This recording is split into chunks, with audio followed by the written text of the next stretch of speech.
नमस्कार, आप देख रहे हैं पंचतत्व और मैं हूं आपके साथ पूजा। 2004 के लोकसभा चुनावों में किसी को यह अंदाजा नहीं था कि एनडीए को जनता बेरहमी से सत्ता से खारिज कर देगी।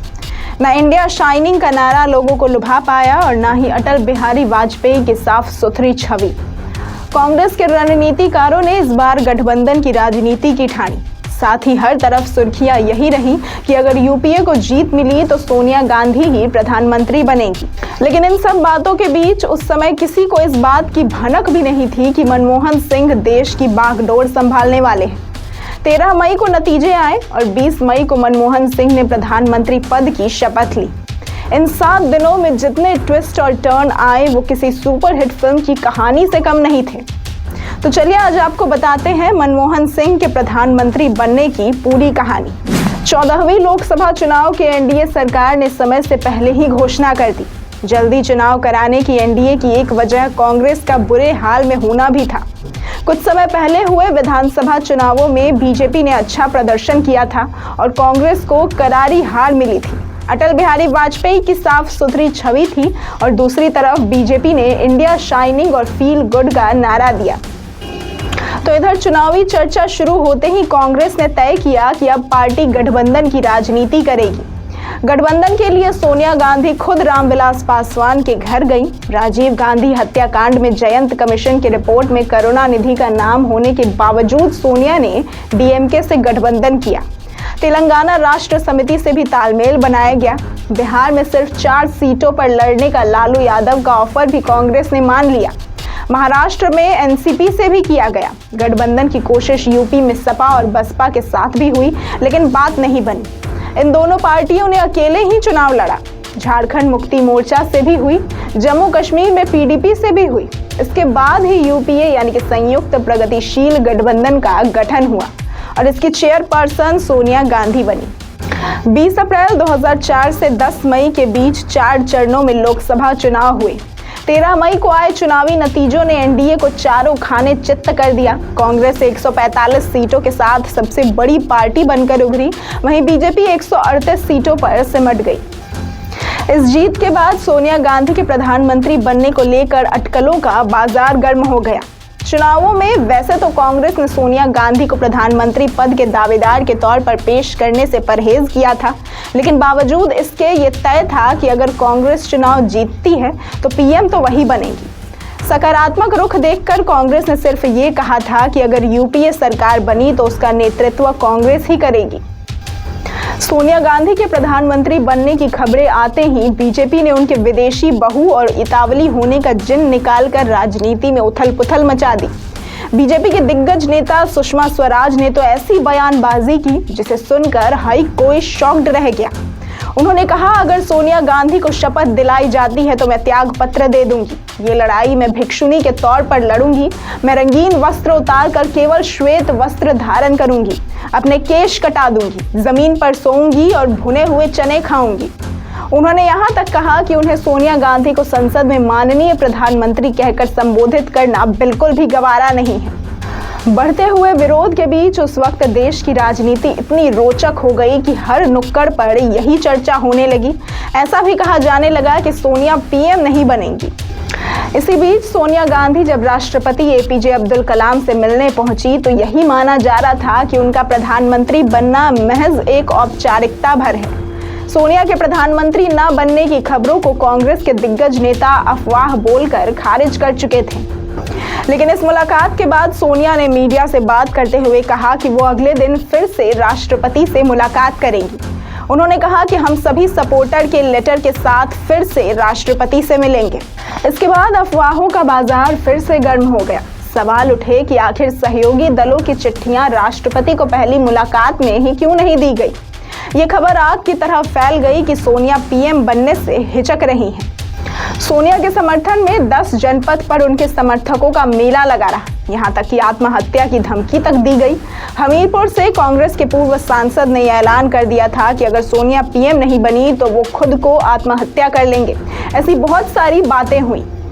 कुछ अखबारों में तो ये भी सुर्खियां बनी कि राष्ट्रपति अब्दुल कलाम ने सोनिया गांधी को पीएम बनने से रोका था। ये भी कहा गया कि पहली मुलाकात में कलाम ने सोनिया की नागरिकता से संबंधित कुछ दस्तावेज मांगे थे।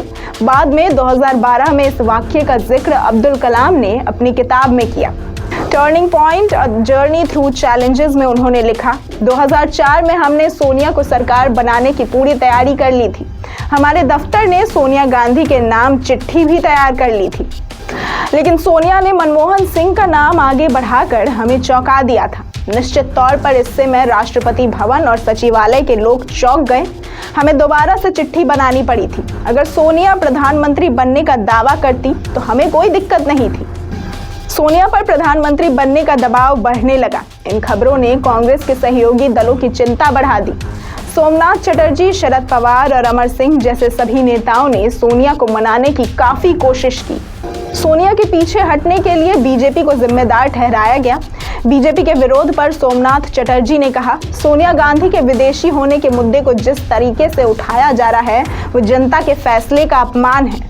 इसके बाद कांग्रेस नेता मनमोहन सिंह, अर्जुन सिंह और गुलाब नबी आजाद सीपीएम महासचिव हरिकिशन सिंह सुरजीत के घर बातचीत के लिए पहुंचे।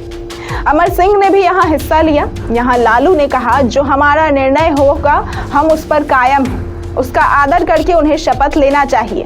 तो वहीं रामविलास पासवान ने कहा, हमारा प्रयास रहेगा कि सोनिया गांधी ही पीएम बने। अगर वो ये बात नहीं मानती है तो सारी पार्टी मिलकर सोचेंगे। इसके बाद 18 मई को संसदीय दल की बैठक बुलाई गई। इस दिन जो हुआ वो किसी फिल्म के क्लाइमैक्स से कम नहीं था। इस वक्त तक सभी को अंदाजा लग चुका था कि सोनिया गांधी प्रधानमंत्री तो नहीं बनेंगी। बैठक में जब सोनिया पहुंची तो वहां सबके चेहरे पर उदासी थी। यहाँ सोनिया ने कहा, मैं कई दफा कह भी चुकी हूँ कि मेरा लक्ष्य सिर्फ प्रधानमंत्री पद का नहीं है। मेरे सामने हमेशा की अगर कभी ऐसी स्थिति पैदा हुई जैसी आज है तो मैं अपनी अंतरात्मा की आवाज के मुताबिक ही चलूंगी। आज मेरी अंतरात्मा मुझसे कह रही है कि मैं विनम्रता के साथ ये पद स्वीकार करने से मना कर दूं। इसके बाद सभी सांसद खड़े हो गए और नो नो कहकर चिल्लाने लगे। सोनिया ने यह भी कहा, सत्ता का लालच मुझे कभी नहीं रहा। चुनाव में एनडीए से बढ़त लेकर सांप्रदायिक ताकतों पर जीत हासिल की है, वो पार्टी के लिए काम करती रहेंगी। उन्होंने ये भी खारिज किया कि उनके फैसले की वजह से किसी तरह का दबाव है। इसके बाद ये चर्चा शुरू हुई कि अगर सोनिया नहीं तो फिर कौन। उस वक्त तक किसी को ये भनक भी नहीं थी कि सोनिया गांधी प्रधानमंत्री पद के लिए मनमोहन सिंह का नाम आगे बढ़ाने वाली है। इसके बाद ये सवाल भी उठने लगे कि क्या सोनिया गांधी ने बीजेपी के विरोध की वजह से ये पद ठुकरा दिया है। लेकिन बाद में ज्योति बसु ने खुलासा किया कि सोनिया गांधी के पीछे हटने की वजह उनके बच्चे राहुल गांधी और प्रियंका गांधी है। उन्होंने मीडिया से कहा कि उनके बच्चे उन्हें पीएम बनने से मना कर रहे हैं। उनका कहना है कि हमने अपने पिता को खोया है, अब मां को नहीं खोना चाहते। ज्योति बसु ने यह भी कहा कि हम उन्हें यह अश्योर नहीं कर सकते क्योंकि ये बहुत ही वायलेंट कंट्री है। सोनिया के पीएम पद ना ठुकराने की वजह का जिक्र उनके विदेश नीति पर मुख्य सलाहकार रहे और कांग्रेस नेता पूर्व विदेश मंत्री कुंवर नटवर सिंह ने अपनी autobiography one life is not enough में किया है। उन्होंने लिखा है, राहुल गांधी मां सोनिया के प्रधानमंत्री बनने के पक्ष में नहीं थे। उन्हें यह डर था कि पापा और दादी की तरह उनकी मां की भी जान न चली जाए। राहुल ने यह भी कहा कि मां को प्रधानमंत्री बनने से रोकने के लिए वो कोई भी कदम उठा सकते हैं। राहुल अपनी बातों के पक्के हैं और उनके ये धमकी हल्के में नहीं ली जा सकती थी। उन्होंने सोनिया को सोचने के लिए 24 घंटे दिए। उस वक्त वहां मनमोहन सिंह, सुमन दुबे, प्रियंका और मैं मौजूद थे। उन्होंने लिखा है कि एक मां होने के नाते राहुल की बातों को नजरअंदाज करना सोनिया के लिए संभव नहीं था। यही कारण है कि सोनिया प्रधानमंत्री नहीं बनी। उन्होंने आगे लिखा कि सिर्फ मनमोहन सिंह और मैं सोनिया गांधी के इस निर्णय से अवगत थे। बाद में उन्होंने मीटिंग बुलाई और अनाउंस किया कि प्रधानमंत्री पद वो मनमोहन सिंह को ऑफर कर रही हैं। मनमोहन सिंह को प्रधानमंत्री बनाकर सोनिया गांधी एक तरफ बीजेपी का मुंह बंद कर दिया तो दूसरी तरफ इंदिरा गांधी की हत्या के बाद भड़के दंगों में जो सिख कांग्रेस से नाराज थे उनका दर्द भी कम कर दिया। बाद में इस बारे में जब राहुल गांधी से सवाल किया गया तो उन्होंने कहा, ये उनका फैसला है, उनकी अंतरात्मा का फैसला है। तो अब क्या कह सकते हैं। जो मेरी मां ने आज किया है, मुझे नहीं लगता कि हिंदुस्तान में कोई और व्यक्ति ये कर सकता है। अगर मैं ऐसी स्थिति में होता तो मैं भी नहीं कर पाता।